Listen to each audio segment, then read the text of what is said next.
Depuis quelque temps, ainsi que certains d'entre nous le suivent, il y a une sorte d'exacerbation des attaques dirigées contre notre parti, le Parti congolais du travail, et ses dirigeants nationaux.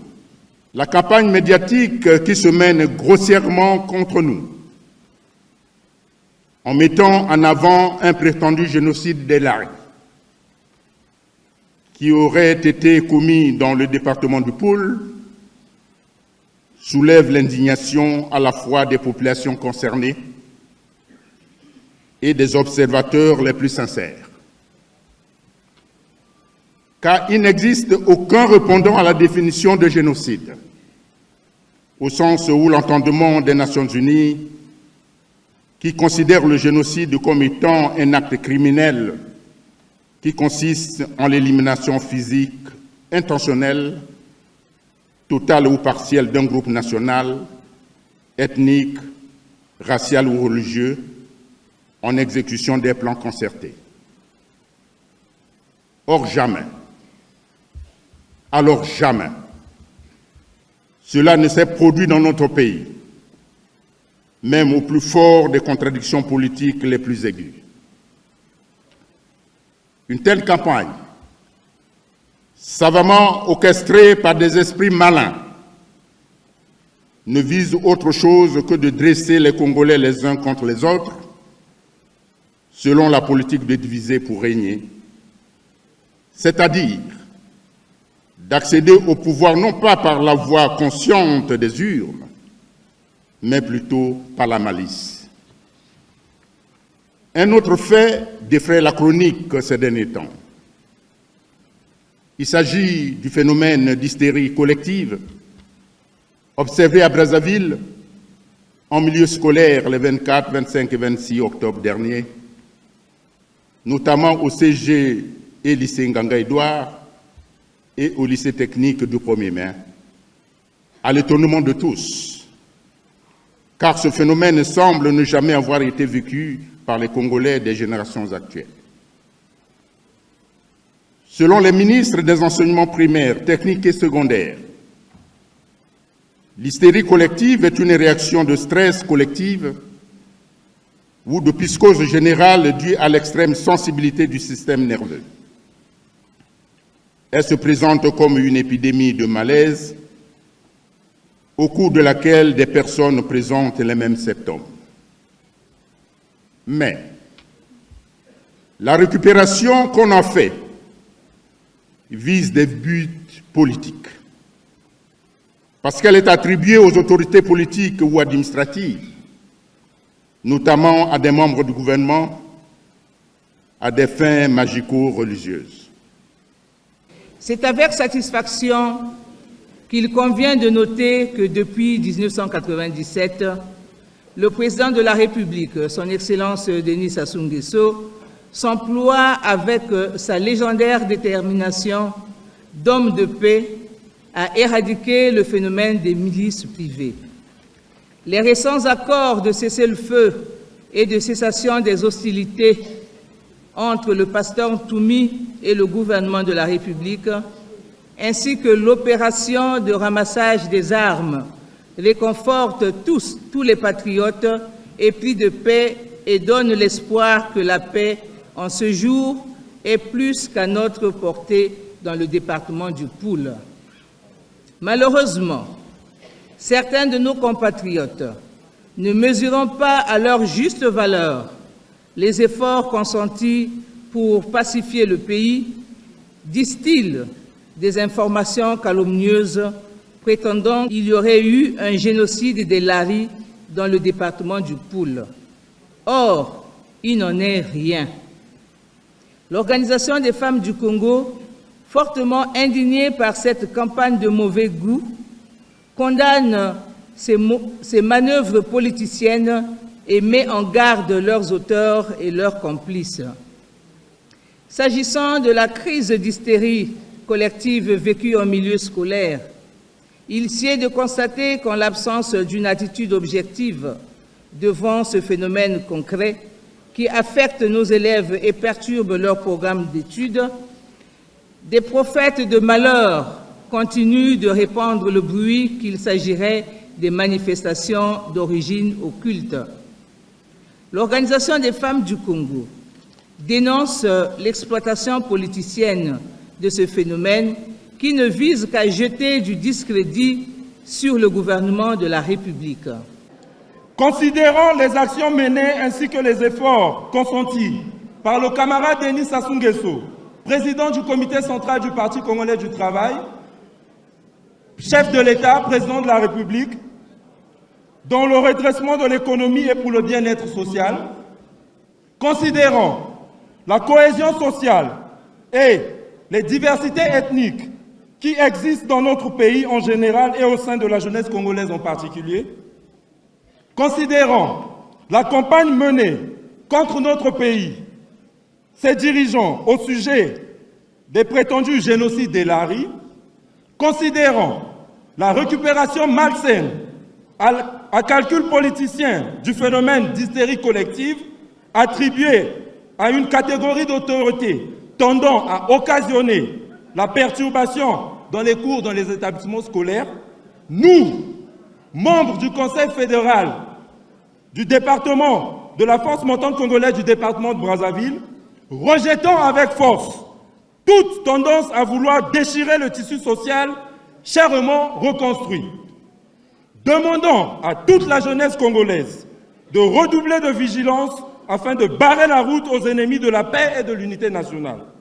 Réaffirmons notre soutien indéfectible au camarade Denis Sassou Nguesso, président du comité central du Parti congolais du travail, président de la République, pour les efforts inlassables qui ne cessent de déployer pour garantir la paix, la sécurité, la cohésion au sein de notre peuple et même au-delà des frontières dans le cadre de ces missions.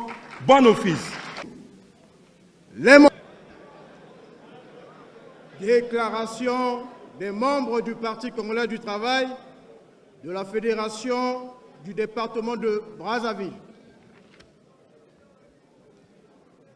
Les membres et sympathisants du Parti de la Fédération de Brazzaville se sont réunis le samedi 10 novembre 2018 au Palais des Congrès sous le haut patronage du camarade Pierre Ngolo, secrétaire général du parti. Au cours de cette rencontre, les membres et sympathisants du Parti de la Fédération de Brazzaville ont examiné deux sujets d'intérêt national, à savoir le prétendu génocide des Lari dans le Poul et le phénomène d'hystérie collective vécu en milieu scolaire.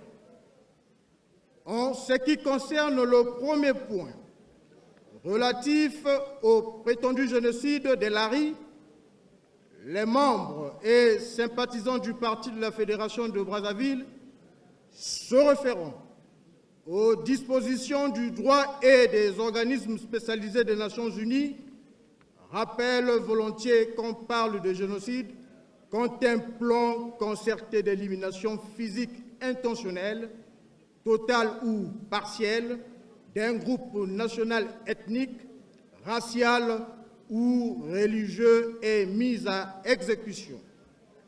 Au Congo, jamais pareil plan, jamais une telle politique n'ont été mises en œuvre, ni au Poul, ni dans aucun autre département de la République, même au plus fort des crises politiques aiguës qu'a connues notre pays. Les membres et sympathisants du Parti de la Fédération de Brazzaville constatent, au contraire et avec satisfaction, que la communauté nationale est unie dans sa diversité ethnique.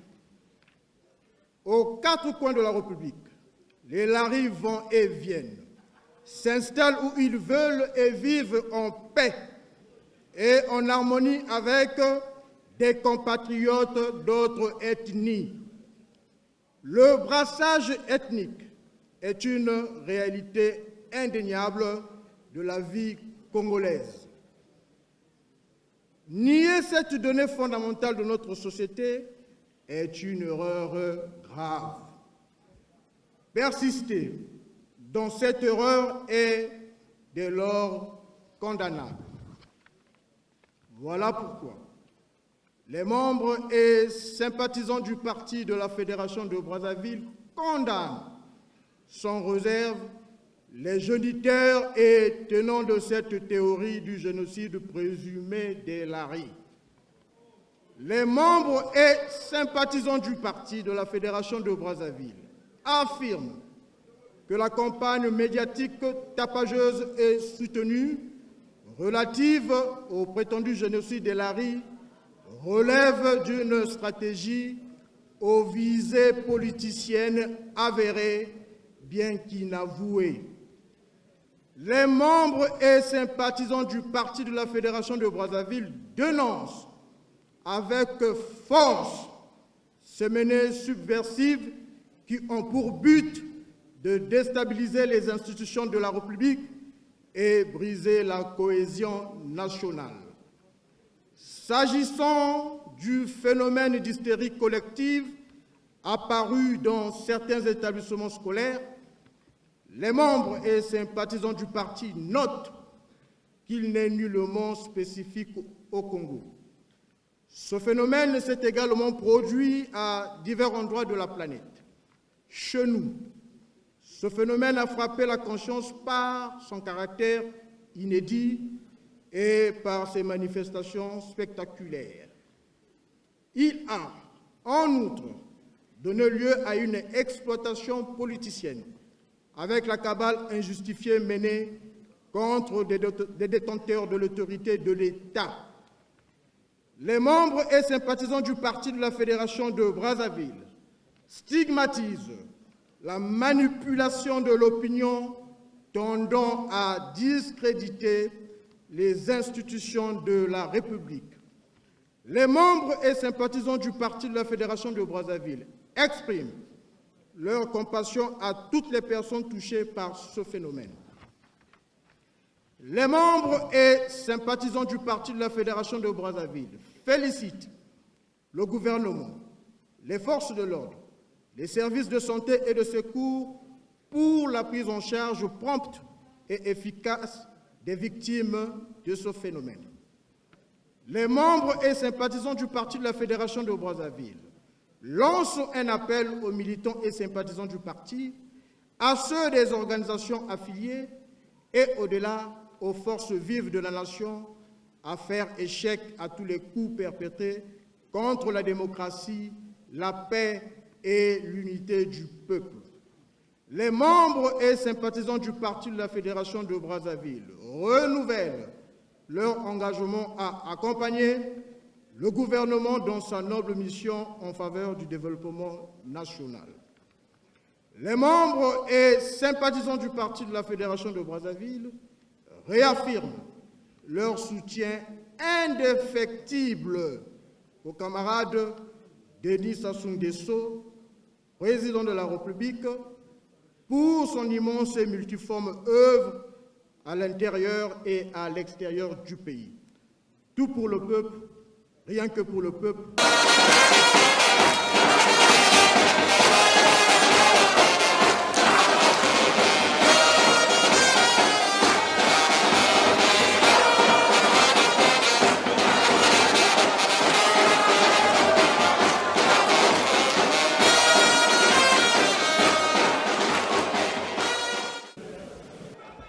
PCT Brazzaville, Oye!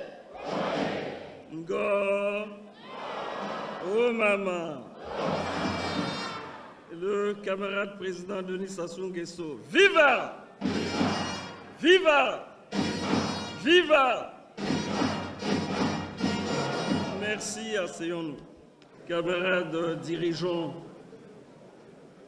du Parti congolais du travail, camarades dirigeants de la force montante congolaise, camarades dirigeantes de l'Organisation des femmes du Congo, chers dirigeants des partis alliés, très chers camarades.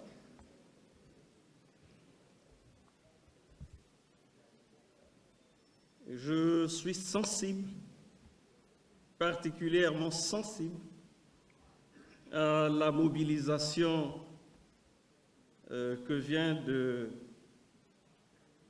réaliser la Fédération PCT Brazzaville.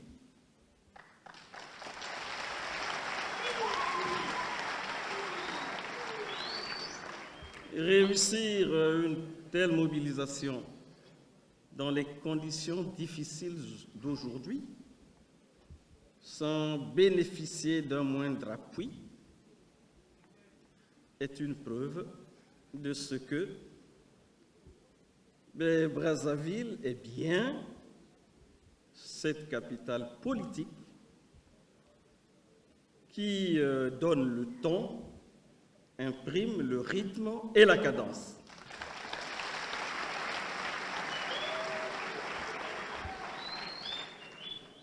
Je voudrais ici féliciter les camarades du PCT Brazzaville.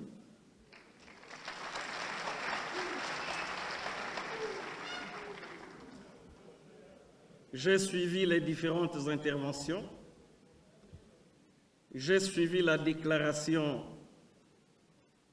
des membres et sympathisants du PCT Brazzaville en rapport avec l'actualité. Je dois ici dire que je prends acte de cette déclaration.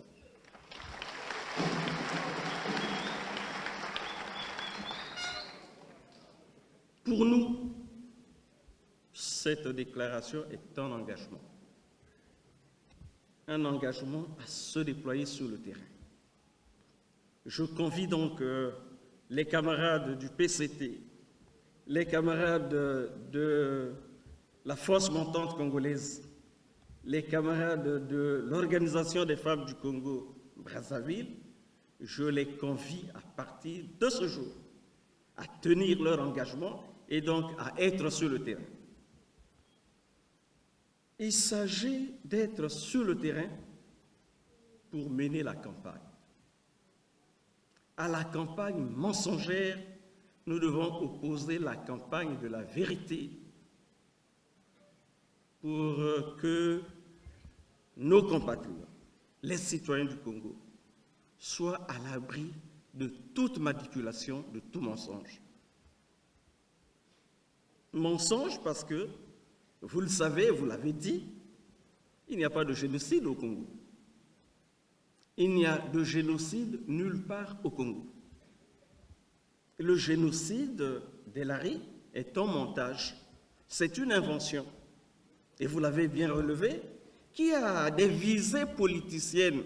On veut atteindre un système, on fait ce genre de montage.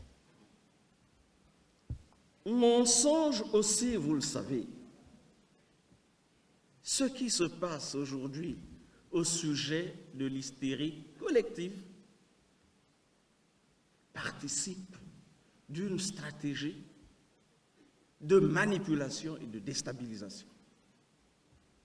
Je vous prends un exemple. Dans cette salle, vous avez une camarade qui a fait la route nationale numéro 2, qui venait d'Oyo pour Brazzaville. Et cette camarade devait assister sa sœur dans un village sur la nationale numéro 2. Et entre-temps, on a fait courir une opinion selon laquelle, elle arrive, elle est dans une voiture blanche avec 2 éléments de sécurité. La camarade dont je parle arrive dans ce village sur la nationale 2 et elle s'arrête, elle sort pour aller visiter sa sœur qui venait d'accoucher et qu'elle devait assister. Elle sort avec ces 2 éléments. Et dès qu'on voit sortir la camarade, ça en branle-bas dans le village. Ça en branle-bas dans le village. Sans effet, sans effet, sans effet.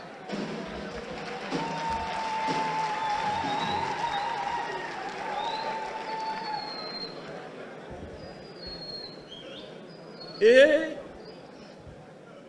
elle s'oriente vers là où est sa petite sœur. Dès qu'on la voit entrer, même sa petite sœur entre en transe, sans effet, sans effet. Même sa petite sœur, elle crie, elle appelle par le nom, elle va la tapoter. Mais quoi, tu ne me reconnais plus? Ah, c'était Yaya. Ça, ce n'est pas une fiction, ça, c'est du vécu. Mais ça, c'est sur la nationale numéro 2. Mais auparavant, à Olombo, le lundi là-bas, qu'est-ce qu'on n'avait pas dit? Même effet. Dans certains villages de la Bouenza, et là à Mindouli, c'est le même montage que l'on fait. Et pourtant, celui ou celle qu'on tient pour responsable de la situation ne se trouve pas là-bas. Et pourtant, ça s'est passé ailleurs, nos autorités ne sont pas là-bas. Dans d'autres pays, ce n'est pas nos ministres qui sont là-bas.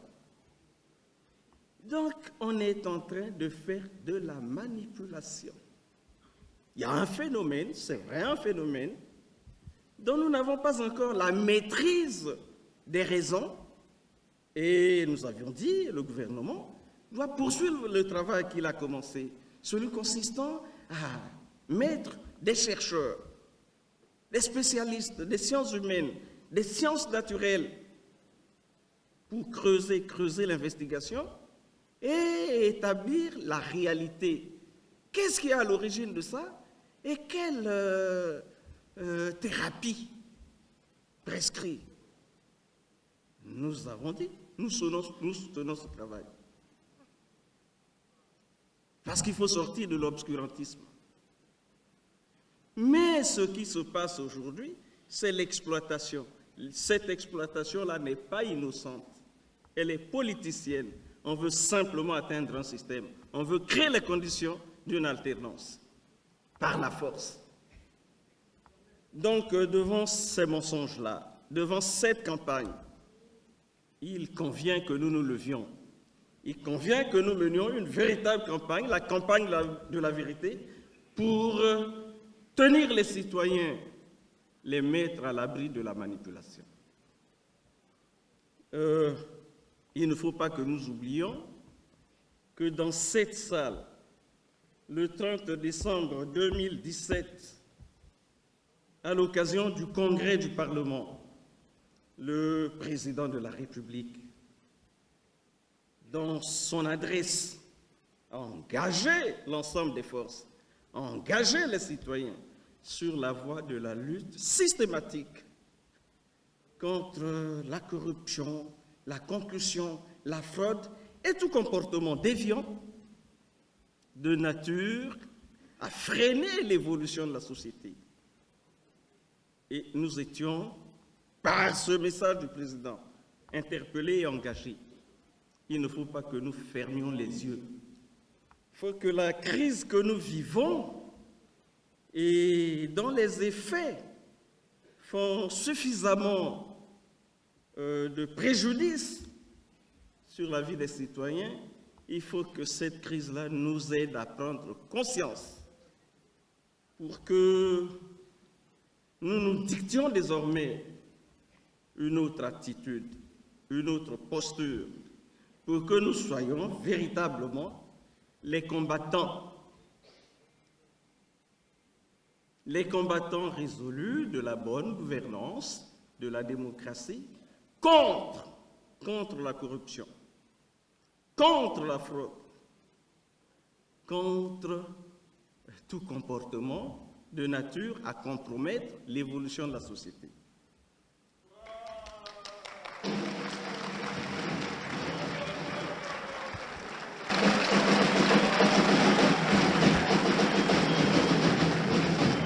Donc, soyons sur le terrain pour ce combat multidimensionnel.